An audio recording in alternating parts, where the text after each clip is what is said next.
wai gaba ɗaya yanzu kuɗi ma ya gagara kai ka tashi iyali ba komai kuma baka samu ku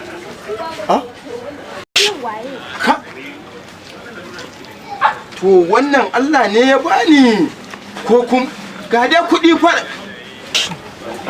a yanda ba ni da kuɗin nan kai ban sani ba ko na aljani ne Allah ya bani rabona Allah ya bani rabona Allah ya bani rabona lokaci yayi masoya mu duba alƙawarin Allah mai dinga shuka alkhairi da nufin mu ga zuciya da lafiya mala alƙawarin ka tafi haka gaba ɗayan ka sai me ke faruwa ne mala kai dai ka bari ado rabona da na sa abinci a baki na har na manta yau kusan kwana nawa gari yayi din ina fitowa daga cikin gida wai anya maka ba gwada na ake ba me ya faru ina fitowa na gama kudan kuɗi a ajiya a kofar gida sai aka ya nuwa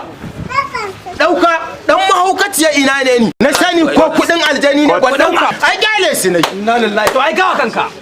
kawo kanka na gaya maka ni na gaya ma wani alhaji ne yake ajiye zakka a kofar gidan mutum da ya fito kawai ya dauka ya tafi yanzu kai baka dauka ba ko ban dauka ba kawo kanka ai ka cuci kanka mala ala ka cuci kanka ka koma kawai ko za ta kai ya lillahi wa ai ba sa nan inna lillahi